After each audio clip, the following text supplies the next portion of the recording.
à tous et bienvenue dans Projetez-vous, votre rendez-vous hebdomadaire pour explorer l'univers passionnant de la gestion de projet. Je suis Mirvet Mtimet, j'ai plus de 10 ans d'expérience en tant que chef de projet et PMO, je suis certifiée Project Management professionnel et je suis bénévole au Project Management Institute, référence mondiale en gestion de projet. Transmettre mes connaissances et vous accompagner dans la gestion de vos projets, qu'ils soient professionnels ou personnels, c'est mon défi. Car oui, bien maîtriser les rouages de la gestion de projet, c'est s'ouvrir les portes du succès dans tous les aspects de votre vie. Vous êtes curieux et avez envie d'en apprendre plus, vous souhaitez donner du peps à votre carrière ou transformer vos équipes et vos entreprises, je prends soin à vous apporter les bonnes connaissances à chaque épisode. Imaginez maîtriser l'art de transformer une simple idée en un projet réussi, de naviguer avec aisance entre les défis de coordination de budget et de délai. C'est ce monde que je vous propose de découvrir à travers Projetez-vous. Et parce que le monde évolue constamment, j'aborderai les tendances et les actualités. Qu'il s'agisse de nouvelles technologies, nouvelles méthodologies, d'outils innovants ou de changements dans les normes et pratiques du secteur, Projetez-vous sera votre source d'information. Et ce n'est pas tout, j'invite des professionnels aguerris qui partageront avec nous leurs expériences et leurs méthodes sur des thèmes variés et captivants. Alors, prêt à transformer vos projets en réussites éclatantes, rejoignez-moi dans cette aventure. Ensemble, faisons de la gestion de projet votre atout pour l'excellence.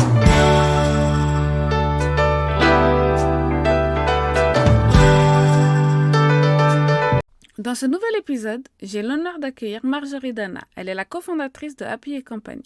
Elle n'est pas seulement une entrepreneure passionnée, elle est aussi une conférencière inspirante et une coach dévouée.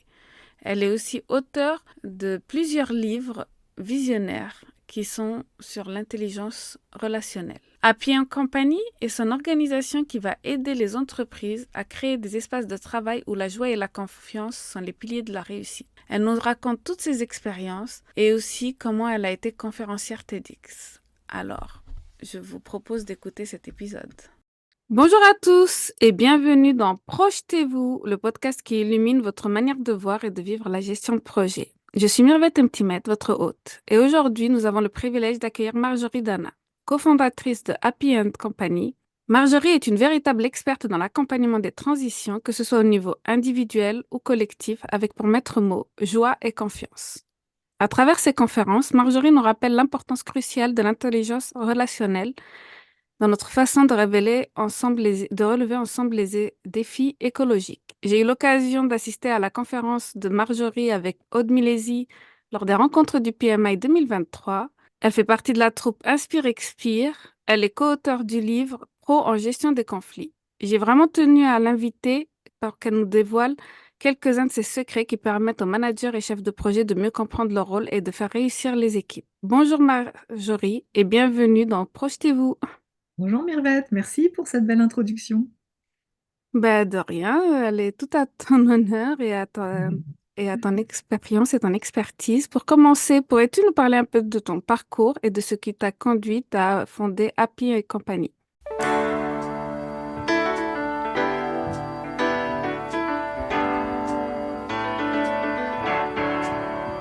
Mhm. C'est un parcours très varié avec des bifurcations régulières. En fait, déjà dans mon parcours universitaire, scolaire, j'ai un bac B, j'ai fait un BTS tourisme, ensuite j'ai fait une licence des sciences de l'éducation et pour terminer par un diplôme universitaire de compétences en relations humaines. Donc déjà, on voit dans mon parcours d'études, ça part un peu dans tous les sens. Et en fait, j'ai d'abord choisi d'être maman pendant plusieurs années. Et puis ensuite, je suis devenue fonctionnaire au CNRS. J'ai été assistante de direction et de communication dans un institut de recherche avec de belles années et puis une belle chute où j'ai fait il y a une quinzaine d'années un burn-out. Oui, oui, les fonctionnaires peuvent faire aussi des burn-out parce que l'engagement justement était pour moi très fort sur le côté service public. Et quand je suis remontée de ce burn-out, en fait, j'ai découvert des outils relationnels qui m'ont aidé moi à retrouver ma voie, à apprendre à m'aimer, à la fois dans mes zones d'ombre et mes zones de lumière. On en parlera peut-être au cours de l'entretien. Et je me suis dit, mais pourquoi je ne les ai pas eues avant, ces clés? Et donc j'ai d'abord créé une autre entreprise qui était une auto-entreprise qui s'appelait Come & Sit, communication et citoyenneté, apprendre à vivre ensemble, où tous ces outils relationnels que j'ai découverts pour moi, je les ai d'abord partagés dans le monde de l'éducation, à la fois dans l'accompagnement des parents et les accompagnements des enseignants et des enfants dans les écoles, dans les classes primaire, collège à peu près. Et c'est justement les papas, notamment, qui venaient à mes ateliers de parentalité, qui me disaient Ah, Marjorie, je vois bien qu'à la maison, j'ai encore mes bagages intergénérationnels qui m'empêchent parfois d'utiliser tout ce que tu nous transmets, mais il faut que tu viennes nous voir dans les entreprises parce que ce que tu m'as partagé, ça a changé ma manière d'être manager et de collaborer avec mes équipes. Donc voilà un petit peu comment j'ai créé Happy et compagnie. D'abord une auto-entreprise, et puis j'ai rencontré deux femmes, Pascal Gabert-Zamparini et Véronique Péterlé. Et on a créé à trois puis à deux avec Véronique, Happy et compagnie en mode SARL. Ben, merci beaucoup, c'est vraiment très inspirant pour nous. Déjà, moi, en tant que maman, j'ai bien répondu en écho à ce que tu as dit au début. Puis ensuite, par rapport au burn-out, au leadership, je pense que c'est un sujet qui est très important en ce moment. Et comment tu as pu justement apprendre de ce burn-out, relever les défis et puis en faire une force et essayer de sensibiliser et de donner des outils aux prochains pour qu'ils évitent ce burn-out, plus ta carrière dans l'éducation nationale, ce que tu fais pour les enfants et les adolescents, et tu leur donnes aussi tu leur as aussi donné les clés et tout ceci, c'est très fort. Et puis, c'est bien que tu aies des pas qui étaient leaders, managers, qui ont reconnu vraiment ces compétences et ces clés qu'il fallait acquérir. Moi-même, je travaille beaucoup sur le leadership et un leadership bienveillant et un leadership je pense qu'il se rapproche à celui dont tu vas nous parler aujourd'hui dans Projetez-vous. Et très sincèrement, je pense que s'il m'avait pas invité, mais vraiment à plusieurs reprises et sincèrement, je pense que je serais pas allée à l'entreprise parce que je suis pas du tout issue du monde de l'entreprise. Mm. En tant que fonctionnaire, j'avais du mal justement à aller en entreprise en me disant, ouais, mais je connais pas les codes. Et en fait, ils m'ont dit, mais tu t'en fous des codes, ce que tu nous apportes, c'est vraiment important, donc viens nous voir. Donc voilà, j'ai appris à découvrir un peu le monde de l'entreprise privée et donc le rôle de manager, le rôle de chef de projet. Et effectivement, force est de constater que les outils relationnels que je transmettais au monde de l'éducation et même aux enfants, souvent je dis aux top managers, j'accompagne, je dis, vous savez, je faisais les mêmes activités avec des enfants de primaire. Ils me regardent, non, tu charries. Si, si, c'est vrai, parce que le but, c'est justement de reconnecter à son cœur d'enfant et c'est lui qui sait, en fait, ce qui est bon pour nous. Je pense que c'est très important et dans notre carrière, n'attendons pas le burn-out pour se Tout reconnecter. à fait, tout à fait. Voilà. C'est la leçon que je retiens de ce que tu m'as dit et que c'est vraiment utile de 7 à 77 ans, comme on dirait la chanson. Dans ton travail, comment abordes-tu la mise en avant de l'humain au sein des organisations?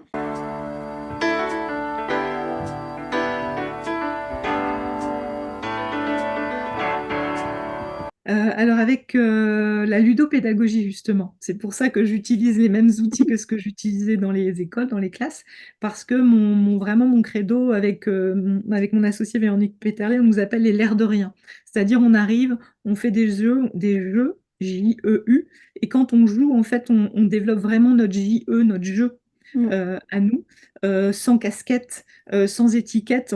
Très vite, on est justement dans notre enfant libre et on se comporte de manière très naturelle. Et de ces jeux, on va pouvoir justement euh, mettre en lumière des façons de se comporter avec les autres, de rentrer en relation avec les autres, de prendre soin de soi ou pas, qui vont être très forts parce qu'on ne va pas juste dire, tiens, c'est comme ça que tu devrais faire, c'est comme ça que tu devrais parler, mais en fait, les gens vont expérimenter dans leur corps, en fait, eux-mêmes et se rendre compte, en fait, de certaines de leurs attitudes qui peuvent gêner la relation, qui peuvent faire qu'ils s'effacent au lieu de prendre toute leur place, occuper pleinement leur place. Mm. Donc, on utilise vraiment beaucoup la ludopédagogie et puis tout ce qui est approche humaniste, hein, la communication non violente, la PNL, les neurosciences, la psychologie positive, toutes les dernières, on va dire, billes qu'on nous offre sur le fonctionnement relationnel, humain et collectif aussi, et du groupe. Moi, j'adore travailler avec le groupe. Je trouve qu'il a un effet miroir formidable pour apprendre à grandir tous ensemble. Ah, je suis vraiment fan et j'ai toujours apprécié quand les entreprises investissaient et nous proposaient des séminaires et des conférences, mais je trouvais ça trop peu et je pense que de cet ordre-là, avec justement cet esprit-là pour pouvoir nous-mêmes nous épanouir Complètement. Bah, merci du travail que tu fais et je conseille vraiment aux entreprises, aux directions, aux managers bah, de proposer ceci dans le monde privé parce que je pense que c'est vraiment quelque chose d'important aujourd'hui et demain. Oui, mais tu as raison, c'est hyper important. Et alors, dans ces périodes un peu compliquées financièrement pour beaucoup d'entreprises, hein, même les grands groupes ont eu une année 2023 très, très compliquée. Souvent, on a tendance justement à réduire les, les formations, les séminaires en développement personnel, alors que non, on a encore plus besoin d'un terreau humain fertile Mm. qui soit fort et sain pour justement faire face à tous les enjeux là qui nous arrivent et auxquels on va devoir trouver des nouvelles solutions. Et si on ne prend pas soin de l'humain, ben le bateau, il va prendre l'eau. Alors que si on prend soin de l'humain, ben, chacun va être à sa manœuvre, à sa place pour naviguer parmi toutes les tempêtes qui vont arriver. Il n'y aura pas que des tempêtes, hein, mais il risque d'en avoir quelques-unes. Donc c'est vraiment, vraiment important de prendre l'humain. Et je suis en train de rechercher, parce qu'il y a quelqu'un qui m'a parlé d'une étude très intéressante et je suis en train de rechercher les sources, mais apparemment, 1 euro investi dans une formation en développement personnel, il y a un retour sur investissement et d'engagement de 13 à 18 euros. Donc c'est Ah ouais. vraiment une donnée, parce que souvent, effectivement, les séminaires, les formations en développement personnel, c'est pas palpable en fait en termes Mm. comptables. Et là, il y a des études qui commencent à être faites et en disant si, si, c'est ultra rentable, allez-y. Et n'attendez pas que le bateau coule ou que le feu soit là pour appeler en pompier, mais prenez soin de la plus grande richesse de nos entreprises, qui sont les RH, les ressources humaines et les relations humaines. Je pense que je suis tout à fait d'accord avec toi et j'ai la même chose en gestion de projet, comme c'est quelque chose d'organisationnel, plutôt de mindset, de soft skills. Le retour sur investissement, il n'est pas palpable, il n'est pas vu. Puis on a l'impression que même sans, ça aurait fonctionné, mais quand on arrive, comme on dit, à la catastrophe, c'est là où on se dit, comment on fait pour remettre le bateau Et, et du coup, c'est beaucoup plus long, beaucoup plus coûteux, et plus coûteux financièrement, mais aussi humainement, quand on attend trop longtemps. hmm. Mm. Je pense exactement. Et puis c'est surtout oui, dans les situations difficiles que c'est cette force du groupe, cette force des employés, des équipes à faire rebondir l'entreprise, à être innovant, à pouvoir trouver des solutions ensemble qui doivent vraiment être mises en avant et qui donc le développement personnel ne devrait pas être le premier budget à couper quand on a des difficultés financières. C'est le premier à garder. Pourrais-tu partager une anecdote ou remettre l'humain au centre à transformer une organisation ou un projet?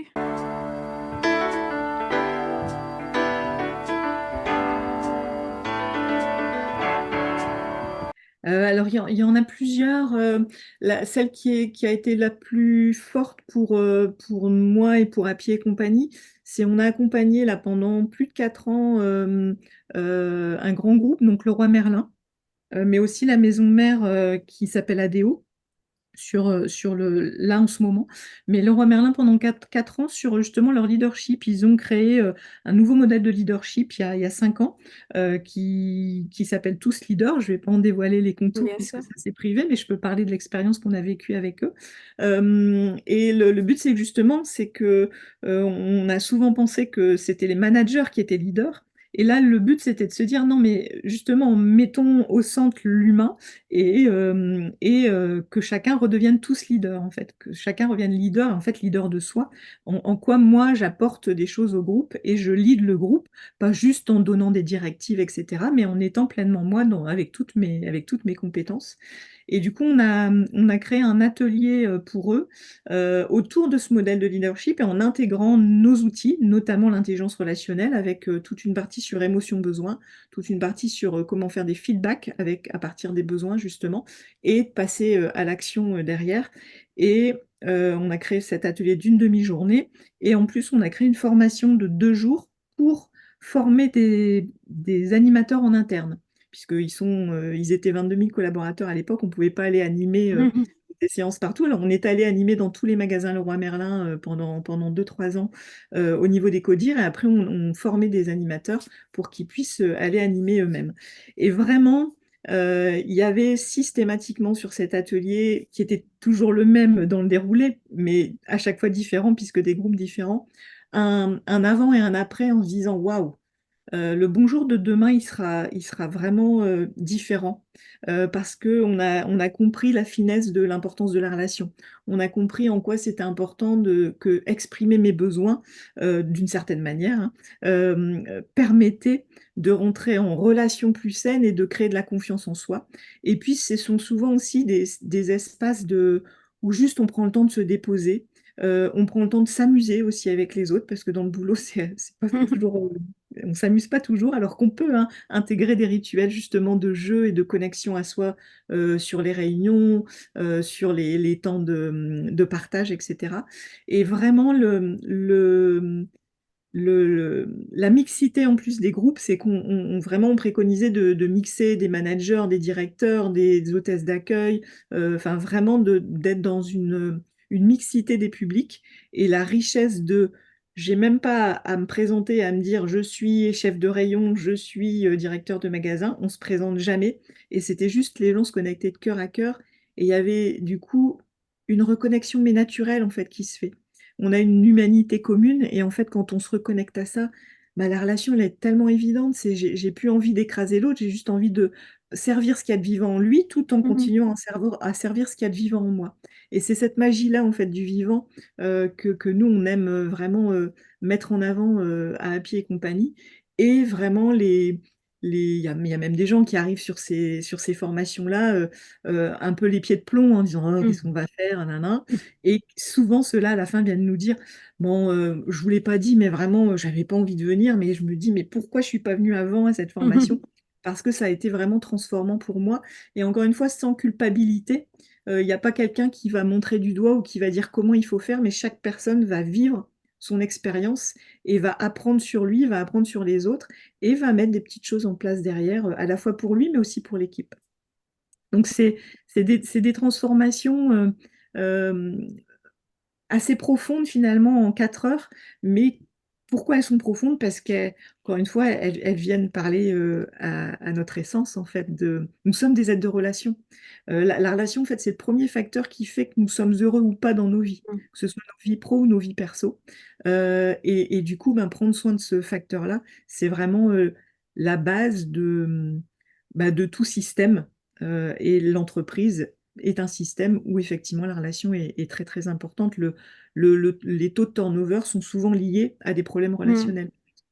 Et donc, vaut mieux en prendre soin tout au long de la vie de l'entreprise et des collaborateurs, collaboratrices, pour ne pas justement à devoir faire de la médiation parce que il y a un conflit. Et encore, le conflit, j'ai écrit un livre sur ce sujet-là, c'est une très belle source de connaissance de soi et des autres, et c'est une belle manière d'apprendre à communiquer. Mais donc, ouais, c'est vraiment prendre conscience de l'importance. En fait, on parle beaucoup de facilitation, il y a beaucoup de séminaires de facilitation sur des problématiques, sur des thématiques de vision. Mais en fait, si tu facilites sur un terrain humain qui n'est pas fertile, Mhm. ça sert à rien. Les problèmes vont revenir en fait. Moi quand j'accompagnais les écoles, on m'appelait souvent j'avais plusieurs ateliers, un sur la communication et un sur l'estime de soi et plein d'autres. Souvent on m'appelait pour des problèmes de communication et on voulait absolument cet atelier-là. Et quand je posais des questions sur c'est quoi les problèmes, en fait je disais mais non, c'est plutôt l'atelier sur l'estime de soi qu'il faut faire. Parce que là je vais vous apprendre des techniques pour gérer Mhm. le conflit, accueillir le conflit, mais les problèmes seront toujours là. Là, les problèmes qui existaient, et c'est souvent le cas aussi en entreprise, c'était des problèmes d'estime de soi. Donc, c'est réapprendre à mieux se connaître soi et à mieux connaître les Mhm. autres. Mais c'est très beau, j'ai retenu pas mal de leçons dans ce que tu viens de dire. La première, c'est effectivement le leadership, il est en chacun d'entre nous, quelle que soit notre hiérarchie, quelle que soit dans l'entreprise, notre position. Et on n'est plus dans le micromanagement, on est dans nous-mêmes, on doit se manager et puis accomplir sa tâche pour faire un tout.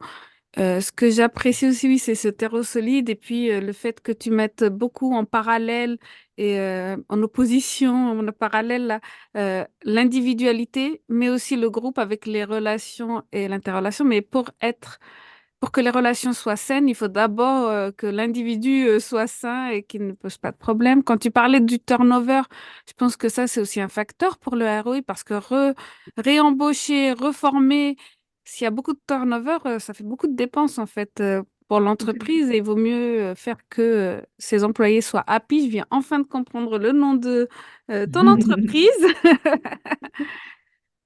Et donc, soit happy pour avoir moins de turnover et puis voir moins de personnes qui quittent et puis avoir moins à embaucher. Et puis quand les nouvelles personnes arrivent dans cette nouvelle équipe, c'est vrai que c'est Prendre le temps mettre au grand pas d'accueillir. rester. Mm.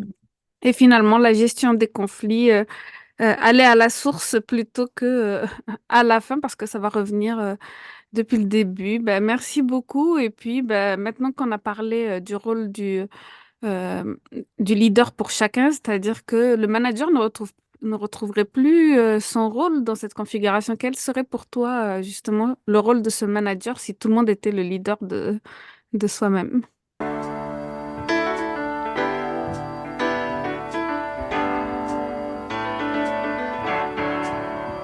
Oui, alors c'est vrai que les managers, dans ces entreprises maintenant qui sont de plus en plus dans de la transversalité au niveau de l'organisation, ben, les managers, pour moi, ne sont pas assez accompagnés dans leur changement de mission, où ils avaient effectivement une mission quand même au départ plus dirigiste, même parfois un peu tampon entre la direction et les équipes. Euh, le, comment? Je pense qu'il faut vraiment les accompagner pour voir dans chaque équipe, finalement, c'est quoi là maintenant mon rôle de manager. Est-ce que mon équipe a plus besoin que je sois un manager coach, un manager facilitateur, ou un manager peut-être un peu plus comme à l'ancienne, parce que l'équipe a besoin de ça. Et on va beaucoup parler des besoins, parce que la communication non violente, la structure de base, c'est les émotions et les besoins. Et en fait, c'est comment, en tant que manager, je prends soin de mes propres besoins, mais je prends soin aussi des besoins individuels et collectifs. Et parfois, on a l'impression que des besoins des gens vont s'opposer, alors qu'en Mm. fait, on peut toujours apposer des besoins et trouver ensemble quelles sont les solutions qu'on peut mettre en place pour faire que les besoins de chacun soient nourris. Mais faut-il encore les nommer? Et déjà, nous-mêmes, on ne se les nomme pas.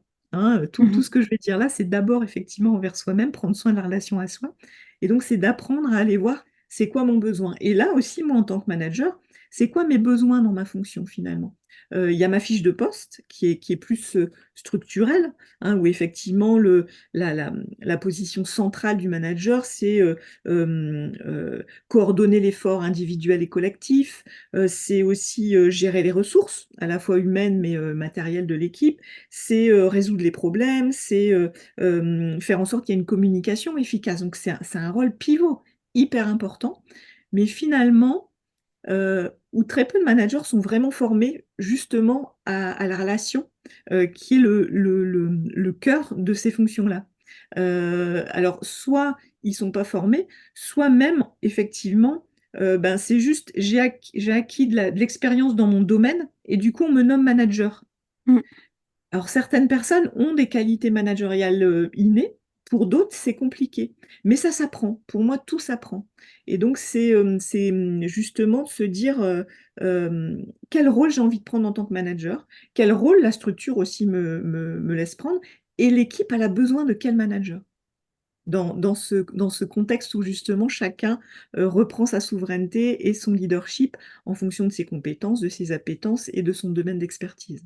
Bien, merci beaucoup. Là, tu es en train aussi de me dire que les managers devraient avoir vraiment des compétences en gestion de projet, puisque une part importante de la gestion de projet, c'est la gestion des parties prenantes. C'est comprendre quels sont les besoins, quelles sont les envies des parties prenantes, quelle partie prenante serait plutôt un frein à notre projet ou quelle partie prenante pourrait accélérer le projet et avoir les leviers pour pouvoir faire en sorte que le projet soit réussi. Donc, dans le cas du manager, c'est les projets ou le projet, mais tout simplement les opérations au quotidien, le service en général. Donc, Mm.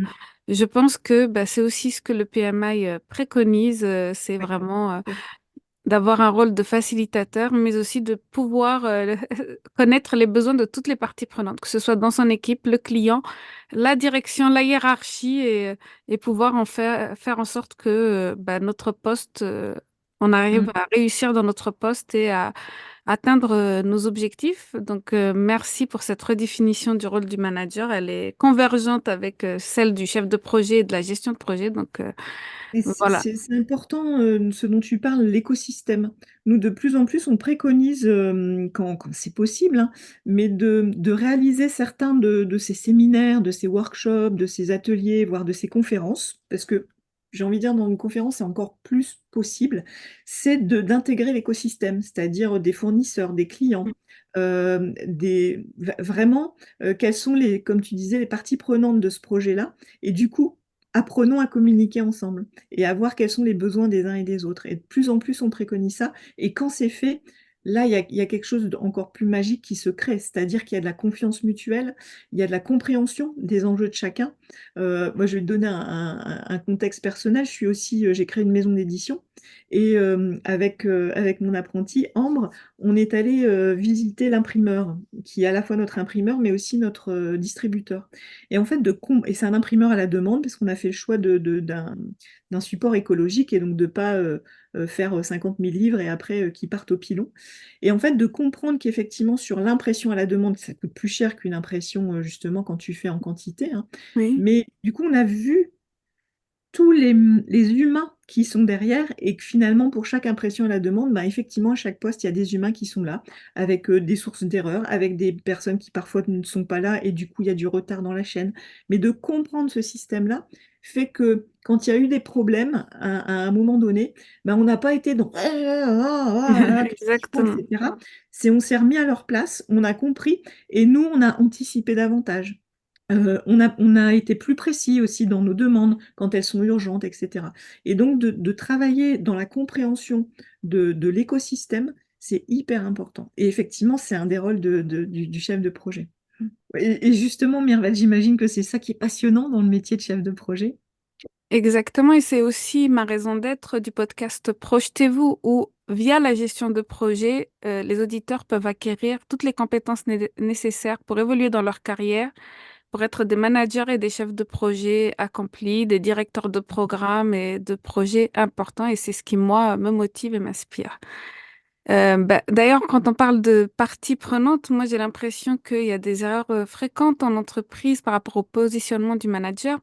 Souvent, tu parles, et puis moi je suis tout à fait d'accord, du manager tampon. Tu nous as parlé tout à l'heure de l'exemple avec l'imprimerie, mais imagine un manager qui doit être tampon entre la direction et ses demandes, l'équipe qui est peut-être surchargée, qui a d'autres motivations, le client qui a des besoins, les fournisseurs ou les partenaires.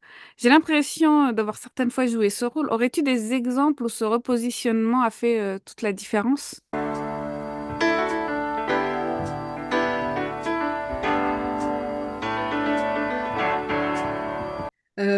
En fait, le repositionnement, du coup, il tient pas que dans le manager. C'est que justement, quand l'entreprise décide de dire, OK, on est tous leaders, ça veut dire que chacun doit reprendre sa souveraineté. Sauf que c'est pas facile, en fait, de changer cet écosystème-là, cette systémie-là. Et du coup, s'il n'y a que le manager qui change, mais que les collaborateurs n'arrivent pas à s'y retrouver dans cette nouvelle organisation, ou l'inverse, c'est-à-dire l'équipe arrive à prendre son leadership, mais le manager se sent perdu, voire même se sent inutile. Moi, j'entends souvent ça. C'est que ben, du coup, si tout le monde est leader, j'ai plus d'intérêt, enfin, j'ai plus ma place, à quoi je sers? Et je ne vaux plus rien. Il y a cette notion-là je me sens du coup diminuée dans ce que j'ai apporté à l'entreprise. Donc de changer le revers, c'est de dire, bah, ok, mais tu es encore manager, donc avec ces fonctions qu'on a dit, hein, de coordonner les efforts collectifs, quand même être la personne qui va un peu diriger la recherche de solutions. Ça ne veut pas dire que c'est lui qui trouve les solutions, mais en tout cas, c'est lui qui va mettre un environnement suffisamment sain pour qu'ensemble, on trouve des solutions. Mais du coup, c'est de se dire, dans cette nouvelle organisation, moi, en tant que chef de projet, moi, en tant que manager, finalement, quelle place je décide de prendre. Et peut-être, du coup, me dire, mais j'ai peut-être en moi des compétences que je n'avais pas mis encore au service de l'entreprise parce qu'on était avant justement dans quelque chose où le manager, c'est lui qui dirige, c'est lui qui donne Mm. les ordres, qui donne les injonctions. Là maintenant, c'est peut-être plus à moi de donner des ordres et des injonctions, c'est de créer tout ça en collaboratif, mais du coup, je vais peut-être développer de la créativité.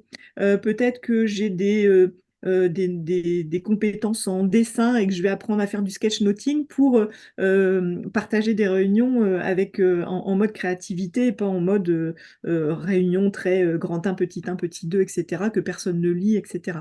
Donc, c'est de se dire finalement, et quels que soient les changements, et que vous soit manager ou pas, c'est de se dire ce changement-là, ok, il y a du grogneux, il y a du truc qui m'embête là, mais du coup, ce grogneux, il va me faire, il va me faire découvrir des choses en moi et des choses en mes collaborateurs. Et mettons ces grogneux sur la table, justement, en disant, ouais, moi, ce qui me va pas, c'est ça. Ok, mais du coup, bah, moi, ce qui me va pas, c'est, oui, bah là, par exemple, au lieu de faire des présentations sur PowerPoint, comme d'habitude, on me demande de faire des présentations sur Canva. Moi, je connais pas Canva, donc je peux être très réfractaire à ces nouvelles technologies, d'accord? Si je le dépose juste comme ça, Mm. bah, je vais pas faire avancer le schmilblick, ça va me baisser mon estime de soi. Les autres vont dire, ah là là, les réfractaires toujours à ce qui est nouveau, c'est pénible. Si par contre je pose le besoin de sens, le besoin de comprendre cette nouvelle technologie, peut-être mon besoin d'aide Mm. pour mieux me sentir agile avec cette nouvelle technologie, bah là, ça va tout changer. Je vais apprendre des nouvelles choses. Je vais peut-être du coup mettre en avant aussi les talents d'un collègue qui est très créatif et qui aime Canva et qui va m'apprendre des nouvelles choses. Donc, tout ça, ça va servir la relation à soi et la relation à l'autre, au service du projet commun, qui est le projet, qui est l'entreprise, qui sont les objectifs que l'équipe s'est fixés. Donc, il y a vraiment c'est à chacun. Il y a pas une personne qui doit prendre plus que d'autres sa part. C'est vraiment à chaque personne de reprendre sa souveraineté, sa responsabilité, mais du coup aussi sa part de liberté. Et en entreprise, on n'a pas l'habitude d'avoir une part de liberté. Euh, et donc c'est un apprentissage, c'est un apprentissage. Mais il faut que l'environnement soit sain et qu'on donne les moyens aux collaborateurs, aux managers, aux collaboratrices de pouvoir accueillir le changement. Moyen humain, moyen temps, moyen formation. Tu m'as vraiment encore parlé d'un concept qui est proche de la gestion de projet. D'ailleurs, tu parles des transitions, d'accompagnement au changement, accompagnement conduit du changement. C'est vraiment le frère ou la sœur de la gestion de projet. Donc, Mm. c'est vraiment, on a besoin de beaucoup ce relationnel pour accompagner au changement et ben, le manager fait partie de cette pierre angulaire et doit être convaincu de ce changement et savoir comment l'aborder. Par ailleurs, tu parles aussi de créativité, d'innovation. Moi, je pense que c'est vraiment le futur de l'entreprise puisque comme à l'ère de l'automatisation et de l'industrialisation, aujourd'hui, on est à l'ère de l'intelligence artificielle. Donc, beaucoup de tâches monotones, beaucoup de tâches techniques seront reléguées à l'intelligence artificielle. Donc, ce qui restera, c'est l'intelligence relationnelle, les Mhm. relations humaines, et c'est le rôle du manager de mettre vraiment en musique ces Ouais. relations humaines, de faciliter, d'être l'avocat de ses équipes ou l'avocat de la direction dans certains cas et de remettre l'huile dans les rouages pour qu'au niveau humain, ça fonctionne et pour l'innovation, la créativité, pour être toujours compétitif sur le marché, pour pouvoir apporter des solutions et aller plus vite. Donc, c'est vraiment des points que tu as abordés qui sont essentiels. Et bah, par ailleurs, je pense que tu accompagnes justement les entreprises à redéfinir ces rôles pour une meilleure Mm. efficacité, une meilleure compétitivité. Peux-tu nous parler de ces interventions?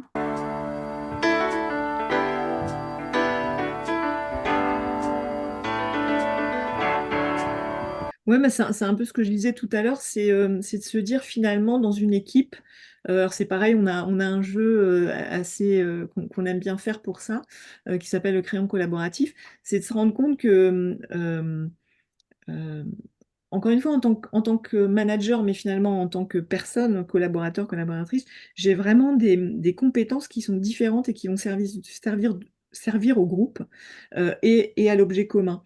Et dans ce jeu qu'on fait, il y a justement des personnalités qui vont se révéler.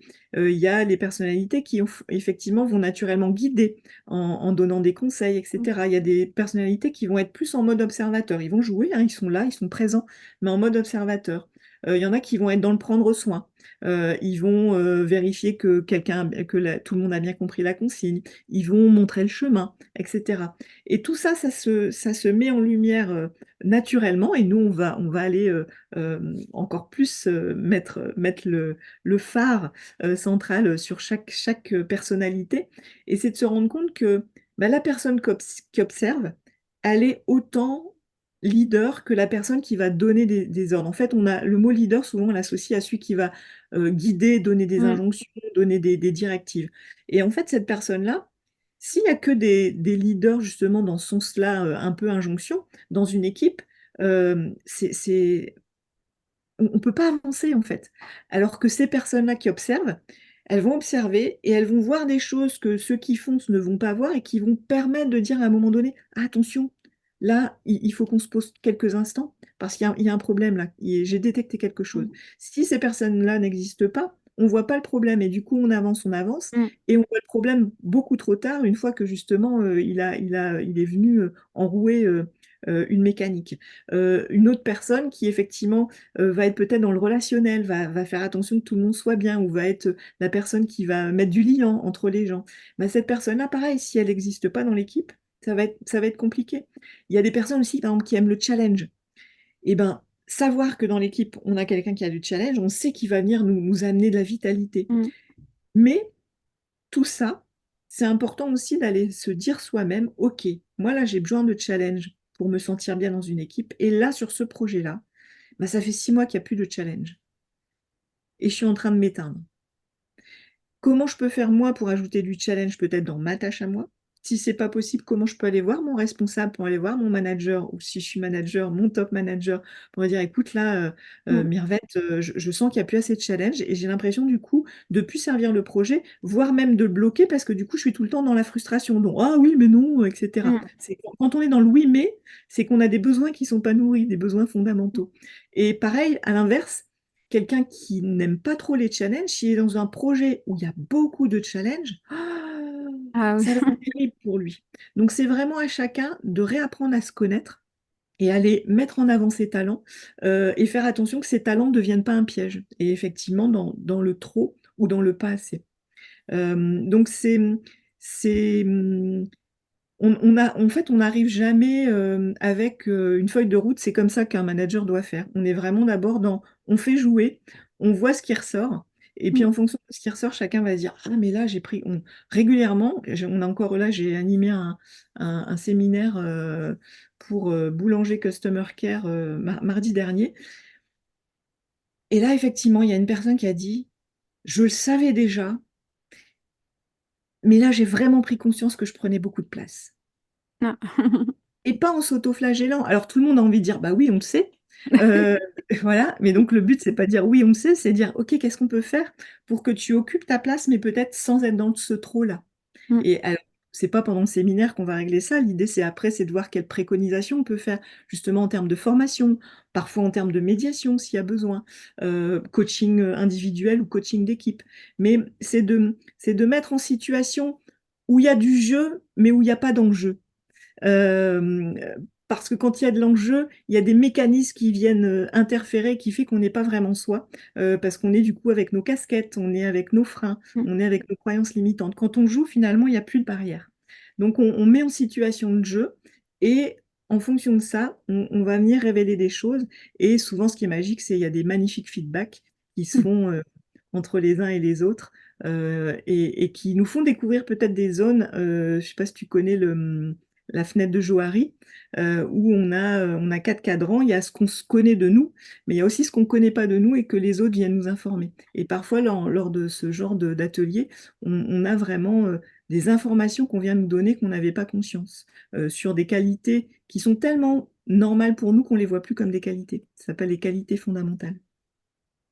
Mais c'est très intéressant ce que tu dis et ce que j'ai retenu, c'est que justement, les personnes, comme tu dis, qui voient qu'ils prennent trop de place, des challenges, quand ils sont dans l'entreprise, ils n'osent pas le dire parce que ça pourrait mettre un œil négatif sur eux, leur éviter une augmentation de salaire ou des choses comme ça. Donc, c'est ça aussi qui peut freiner et ceci. Donc, c'est bien que ils osent, grâce à tes ateliers, le dire ouvertement et essayer de changer les choses pour être Mm. mieux à leur place et mieux dans leur boulot. Depuis tout à l'heure, on parle justement de relations. On a pointé du doigt l'intelligence relationnelle. Est-ce que tu aurais une petite définition pour nos auditeurs et nous dire pourquoi elle est si cruciale dans le Mm. monde actuel?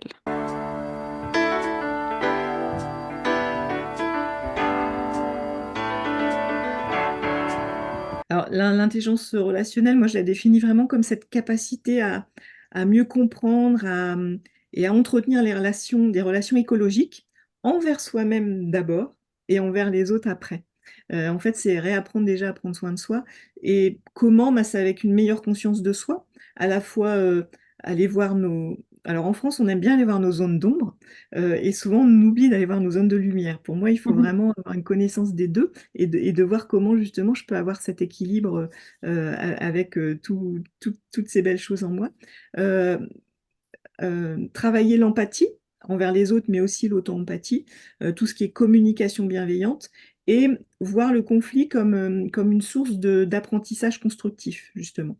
Apprentissage de soi, apprentissage dans la relation, et ça ne veut pas dire vivre les conflits, il faut qu'il y en ait beaucoup, mais c'est quand il y en a un, c'est encore une fois pas le voir comme une opposition, ou comme voir comme, du coup...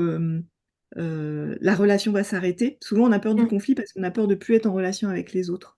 Donc, on va dire des oui à tout, par exemple, ou non à tout, bon, ça dépend des personnes, parce qu'on a besoin d'être en relation avec les uns et les autres. Et parfois, le conflit, c'est la manière dont je rentre le plus facilement en relation avec les autres, et c'est surtout la manière dont les autres réagissent le plus facilement, et donc sont en relation avec moi. Je prends un exemple familial, parce que finalement c'est la base, c'est ce qui nous a construit.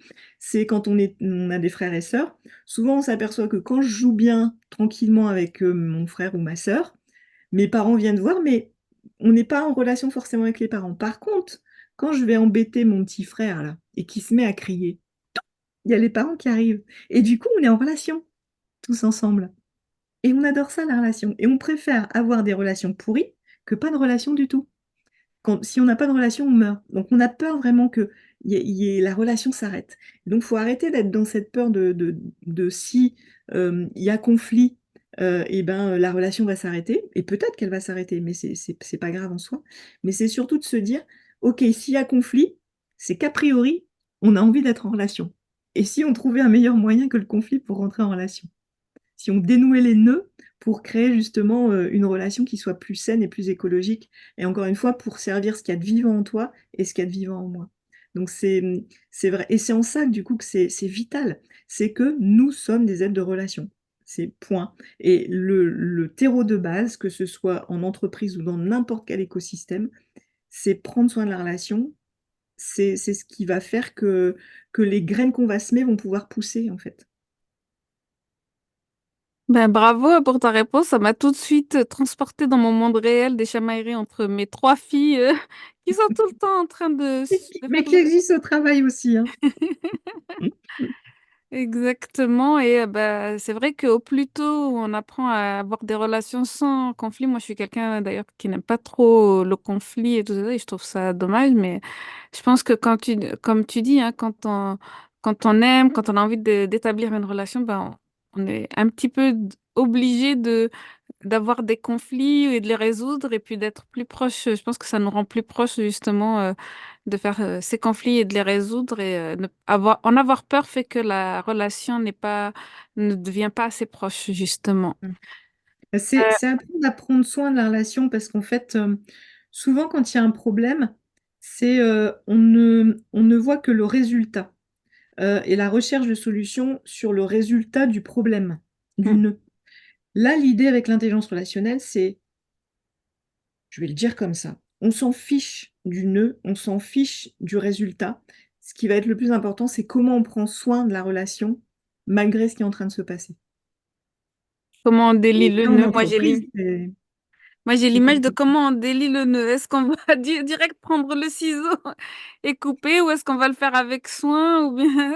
Tu Ouais, vois. bah alors si tu coupes, du coup, tu prends pas soin de la relation. Alors après, parfois, il y a des nœuds qui sont tellement, et des relations qui sont tellement toxiques qu'il y a un moment donné, couper, c'est la seule solution de survie, hein, ce qui est possible. Mais là, il faut en arriver loin pour arriver à couper le nœud. Donc là, c'est justement apprendre l'intelligence relationnelle, c'est basé sur les émotions et les besoins. Donc quand il m'arrive une situation, c'est comment je me sens et de quoi j'ai besoin, et toi, comment tu te sens et de quoi tu as besoin, et comment ensemble, on peut trouver des solutions gagnant-gagnantes. Et parfois, on a l'impression que si nos besoins s'opposent, on ne peut pas les nourrir en même temps. Mm. En fait, c'est faux. On peut vraiment trouver des solutions pour les nourrir en même temps. Exactement, je pense, hein. Je pense aussi, c'est la même chose. Tu parles souvent, je pense, dans tes conférences de boussole intérieure, et on en a Mm. parlé par rapport à mieux se connaître, s'écouter. Est-ce que tu peux justement nous dire ce que tu entends par écouter nos boussoles intérieures et comment cela peut-il influencer pas seulement notre manière de travailler, mais aussi notre vie en général?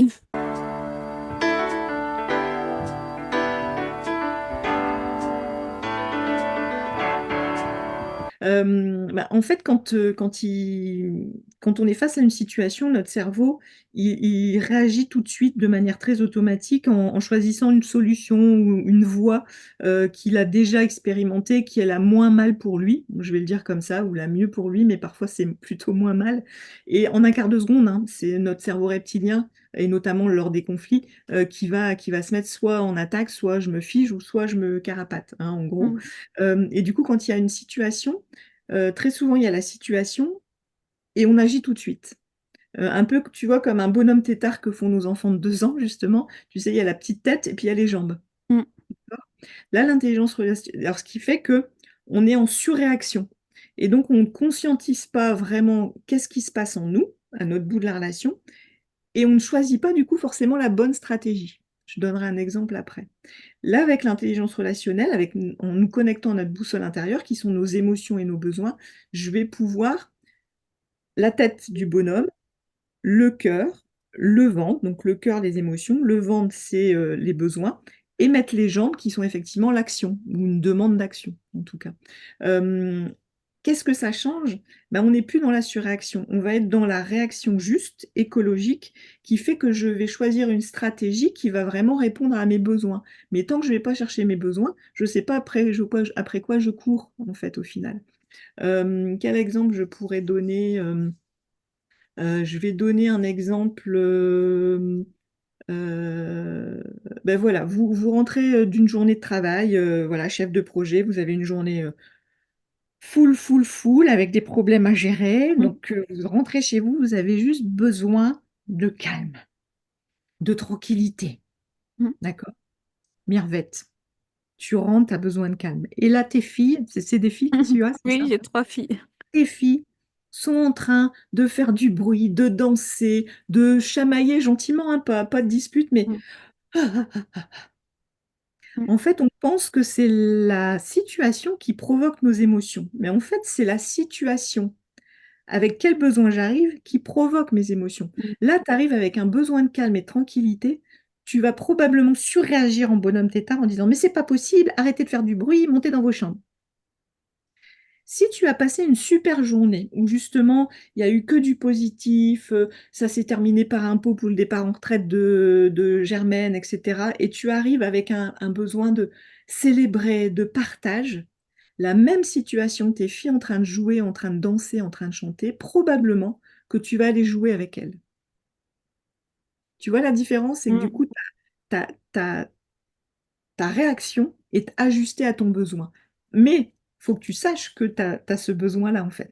Donc, quand tu arrives chez toi et que tu sais que tu as besoin de calme, et que là, tu les vois avec leur besoin de s'exprimer, etc., tu te dis, mais c'est pas possible, on ne peut pas trouver un terrain d'entente. Ben si, ça peut être, ben moi j'ai besoin de calme, c'est moi peut-être, je vais prendre 5 minutes dans ma chambre pour me calmer, ou peut-être on peut proposer d'aller au parc, parce que du coup, ben, elles vont pouvoir faire du bruit, ça va moins me générer du stress, et en plus, je sais que la nature, ça me fait du bien et ça va répondre à mon besoin de calme.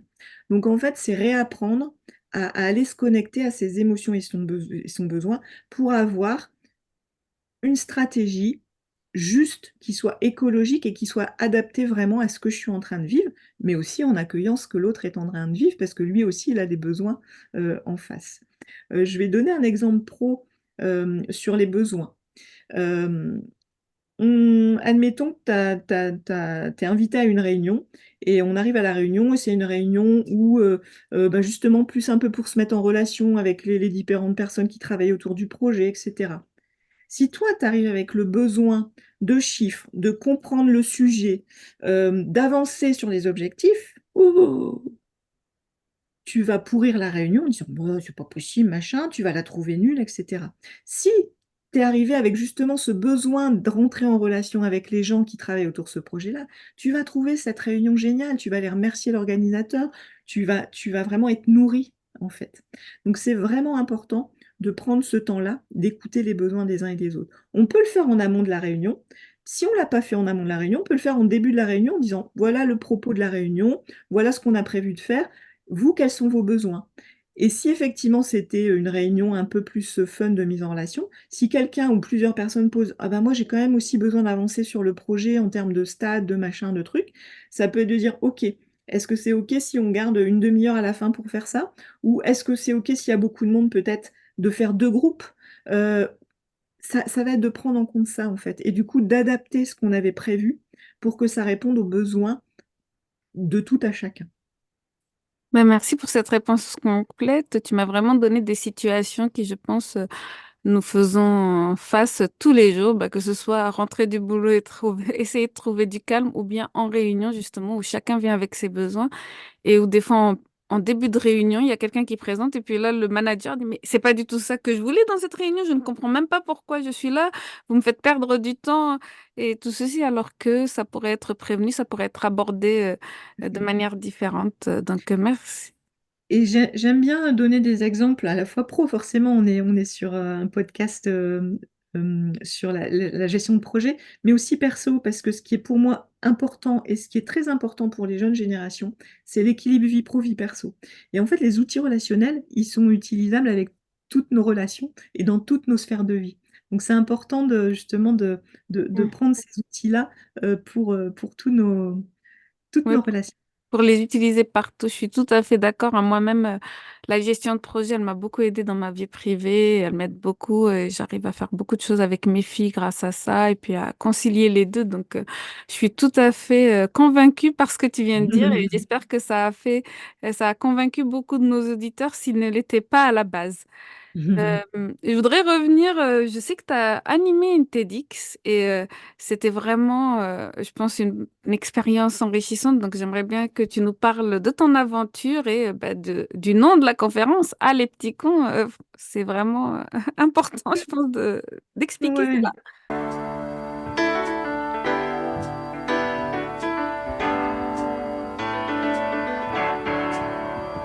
Ah, c'était effectivement une très belle expérience. En fait, le TEDx Limoges avait lancé un appel à speakers sur le thème Next. Et moi, j'ai tout de suite pensé à Next Génération, c'est-à-dire aux nouvelles générations qui sont là, et à quelque chose que j'avais déjà écrit, mais que je n'avais jamais porté au monde.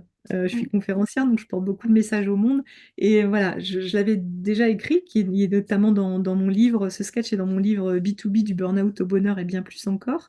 Et, et tout de suite, je me suis dit, ah, mais c'est ce sketch-là, parce que je l'avais écrit en mode mm. sketch.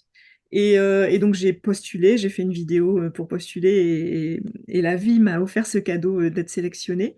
Donc, déjà, très belle expérience, parce que très belle salle, c'est l'Opéra de Limoges, donc c'est magnifique. Il y a 1000 places, mais tu as l'impression d'être dans un petit cocon. Et moi, j'adore la scène, hein, c'est vraiment mon élément, donc c'était un kiff. Et de partager ce message-là. Pourquoi? Parce qu'effectivement, donc la conf s'appelait à l'intervention, le talk s'appelle Ah les petits cons, le cadeau mal emballé de la next génération. Parce que moi, j'ai attendu plus de 40 ans que la vie me force à bifurquer. Bifurquer dans le premier sens du terme, c'est-à-dire se séparer en deux en forme de fourche. Et c'est violent, en fait. Mm.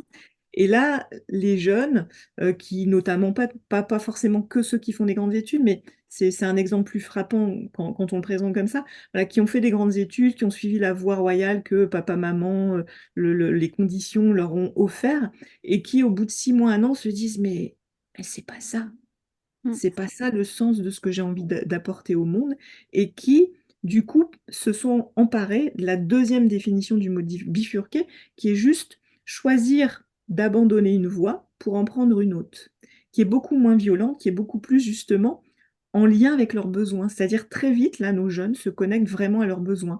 Alors parfois, effectivement, du coup, ils peuvent nous balancer leur base de besoins d'une manière où on se dit, bah mince, tout ça pour ça, hein. Mhm. Mais non, ils sont en train de se dire, moi j'ai besoin de sens, j'ai besoin d'équilibre vie pro-perso, j'ai besoin de contribuer autrement à la société, et ils écoutent ces besoins-là, et ils ont la force de oser choisir, de sortir de leur zone de confort et de se remettre en question et d'aller sur un autre métier ou sur un même métier, mais peut-être dans d'autres types de boîtes, des boîtes justement qui respectent davantage l'humain et qui respectent davantage le vivant au sens large et l'environnement.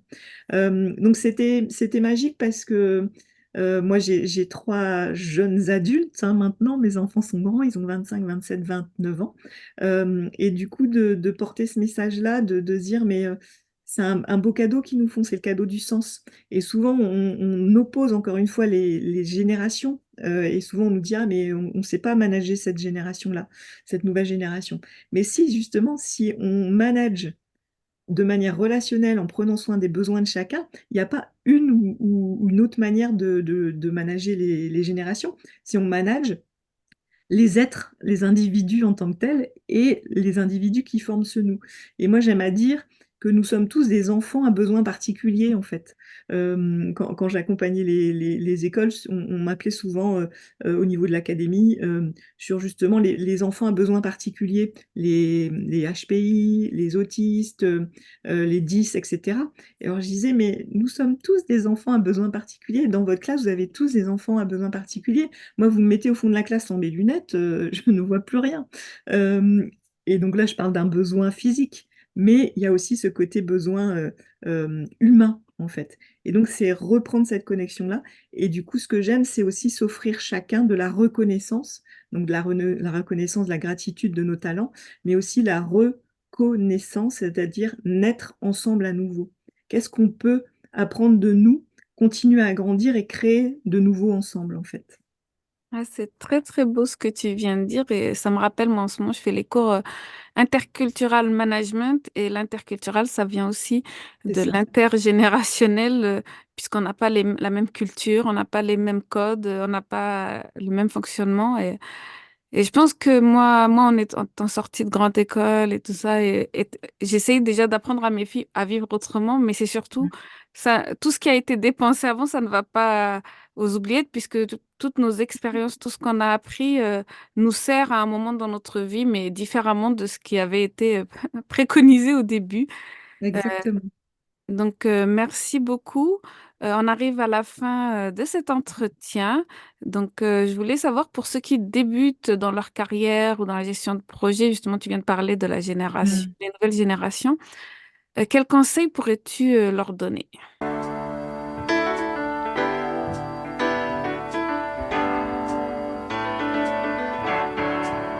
Bah, c'est oser s'exprimer et oser aussi exprimer leurs peurs, leurs doutes, leurs difficultés. Souvent, en tant que manager, on n'ose pas demander de l'aide. On n'ose pas exprimer notre vulnérabilité. Et pour moi, c'est un beau cadeau qu'on offre aux autres, c'est de dire, voilà, moi, il se passe ça. Est-ce que quelqu'un a des compétences pour m'aider? C'est un magnifique cadeau qu'on s'offre à soi et qu'on offre aux autres parce qu'on va forcément grandir, on va forcément apprendre.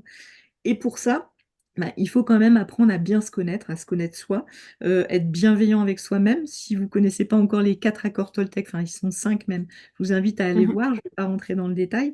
Mais du coup, c'est aussi demander des formations, s'inspirer des autres managers autour de nous qui nous parlent, on se dit, waouh, j'aime la manière dont ils managent. Ou au contraire, j'aime pas cette partie-là, mais par contre, cette partie-là, quand il arrive à cadrer, moi, j'arrive pas à cadrer. Donc, qu'est-ce que je peux apprendre de lui dans sa manière de cadrer, en fait, un projet?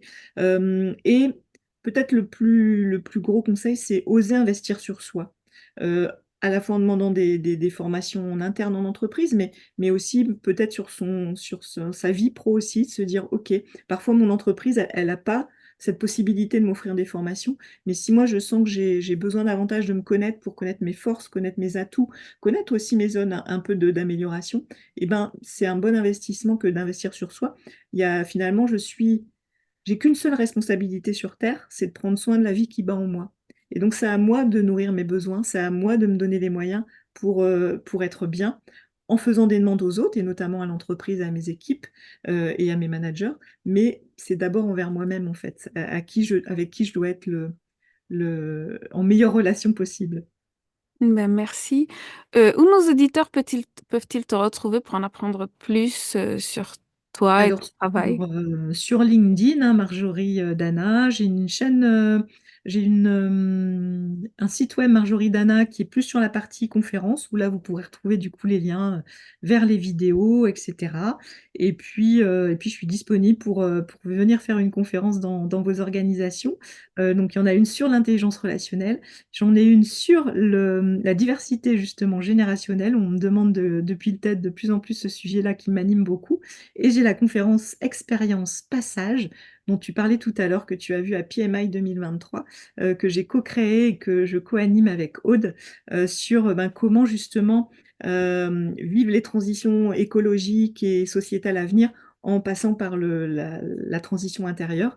Et c'est une conf voilà, assez magique où on vous fait vivre des expériences tout au long de la conférence pour Ah, j'ai vraiment, avancer en confiance et dans la joie. Tu avais démarré par ça, mais c'est vraiment des mots qui sont importants pour moi.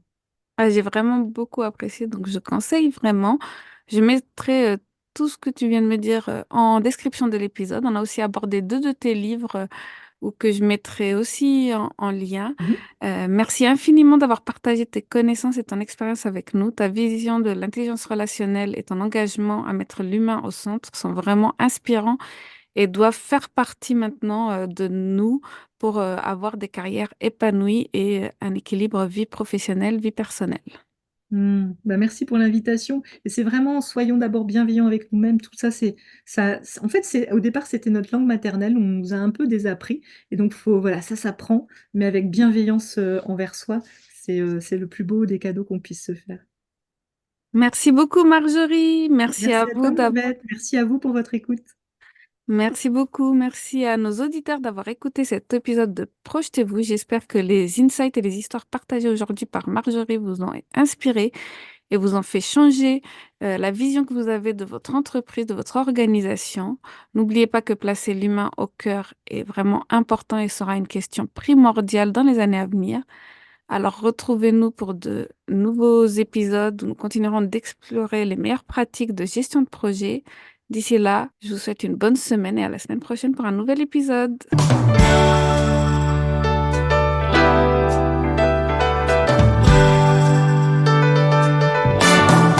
Et voilà, c'est la fin de cet épisode de Projetez-vous, abordant la gestion de projet sans complexe. La gestion de projet, c'est bien plus qu'une série de tâches et de délais. C'est un voyage passionnant vers la réalisation de vos idées les plus audacieuses.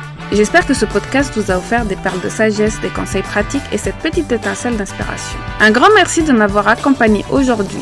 Ensemble, nous faisons de la gestion de projet une aventure riche en apprentissage et en succès. Alors, si vous avez apprécié notre rendez-vous, n'hésitez pas à vous abonner, à laisser un commentaire ou à donner votre avis.